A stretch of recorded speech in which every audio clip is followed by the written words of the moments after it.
Okay, here we are. So these are some examples of some different paintings that I have deconstructed and made into smaller paintings. And one of my favorite ways, things to do with these are to make little tapestries and bookmarks out of them using canvas.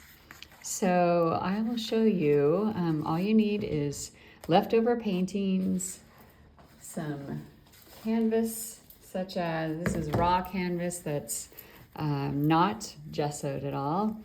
And I usually use Mod Podge and then some scissors. At another time, I bring out my sewing machine and I start to, I'll show you what I do with that. But so first thing that I do is I find an area that I will want to have some space on the edge like this. I also leave some space at the top, because what will happen is I'll roll this down like that, and I'm gonna sew along this edge, and I'm gonna put some type of stick or something that I find through the inside of it. And so for right now, I'm just thinking about what size I wanna cut this, so I line it up. As you can see, there's often some wrinkles in the canvas. Don't worry about that, because later on, once you get this all created, you can iron the whole thing from the back of the painting. And that also helps to kind of flatten out your painting.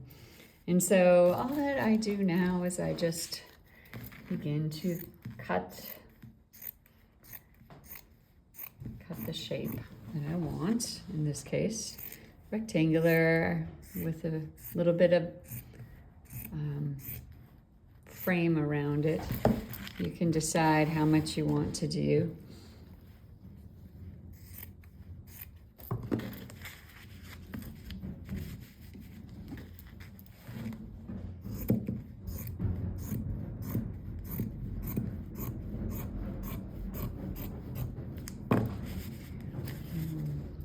So I like to leave enough on the edges also. One of the steps that I do in this process is I fray the edges, and I just pull out some of these strings. And these strings can also be used as texture in your paintings later. So sometimes I keep them in a nice little pile over here. But for right now, I just pull those off, creating kind of a nice fringe effect. And sometimes you have to cut some of them. One of the reasons I love this practice is it's very tactile and it's low pressure. And so this is the kind of experience I might do on a day where I'm feeling a little taxed.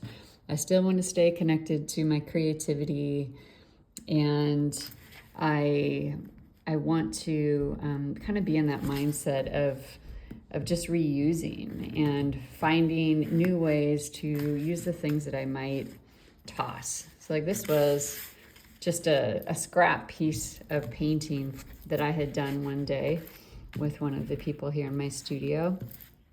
Very intuitive. I definitely believe that all of our greatest creations come out of play. So this was one of those play paintings. So make sure to honor your play by not just throwing away those pieces that you think don't have any purpose in life. And sometimes play is the purpose that matters most. Okay, so now you have, imagine this adhered, and I left a little bit of extra space at the top, because later I will, like I said, I'll fold that down. I make a little bit of a fold at the top, and then I do a bigger fold in order to have enough space that will go right through this area right there is where the stick will go. Okay. The next step I do is to, as you can see, this isn't perfect yet. It actually is designed to not be perfect. That's all of my favorite work is not perfect. It's just has a raw look to it, kind of a layer of unfinishedness. And that's part of my aesthetic personally. So our next step is to use our Mod Podge The reason I like the Mod Podge for this is because it does create a little bit more of a sheen and a sense, kind of a leatheriness to the top of the painting. And then it brings the whole art piece together. So put a little bit on the back, put it down on the canvas. And I've done this with large paintings too, hanging them as wall tapestries. And then I just press into it. If you have a briar of sorts or a roller, such as this, you can always roll it. Just the rolling in itself is kind of a fun motion. For some reason, it makes me think of when I was a kid. Maybe I liked to roll things when I was a kid. I do know that my mom taught me how to cook different things. Oh, rolling the sugar cookies. That was probably with the roller. Anyway, it's funny how when we're just moving our bodies, how many memories come back to us from our life. And in a way, it just pulls them all up and it weaves them into an integrated fabric tapestry by just moving our hands and being present with color and form. All right, look at that. So now we have a little art piece, so easy. I like to put the Mod Podge on the top also. Now, one thing to be careful of is, so I used one of my favorite gel pens to make all of these little detailed lines in here. And this is one of my favorites because it's really smooth and it just, yeah, as you can see, it lays down really nice. It's also water soluble though, which is one of my favorite things. And also it's something to consider when then you bring Mod Podge over the top of it. So there's a couple of things that I do with this. One of them is I might put like a fixative spray on before I put Mod Podge on. That way it keeps it from bleeding. But in this case, I'm just going to be kind of careful because there's not that many lines here and they're already a little bit bled. So whenever I come to the lines, I'm just going to kind of dot it rather than putting too much blending into it. So you can see there in the sun, I want to keep that orange, so I'm not going to blend the black too much into the orange. And I'm just going to keep doing this until it's all in there. I put a decent layer on there because as that dries, it becomes almost like a leathery look to it that I really like. Mod Podge has a little bit more of a sealer effect than just glue.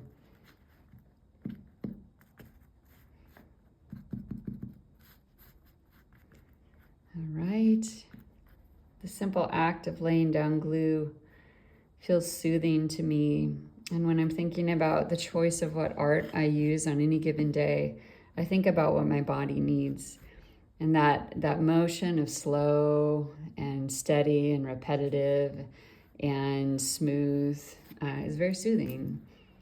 So these kinds of experiences can be calming to fire energy, anxious energy, vata energy. Bring some of that calm water as well as that grounding earth feeling.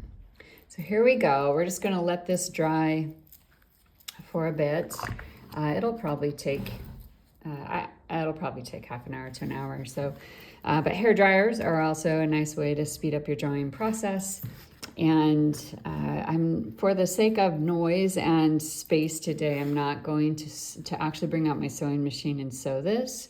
But right here across this line, you can then either hand stitch across, or just use your sewing machine, and super simple. Some days I will actually sew along the edge of the fringe also, just depending on how detailed I want to get. But it's very fun to bring sewing and stitching into the combination of paper and canvas or material. So sometimes I'll even stitch over the paper that's already on the canvas. and kind of add in some little pieces into the art. So as you can see, it's already starting to dry a little bit. The colors are starting to pop a little bit more, and I'm just really loving this little tapestry piece. So I hope you enjoy this day one of what to do with our paintings that we're about to throw away. Enjoy your playtime.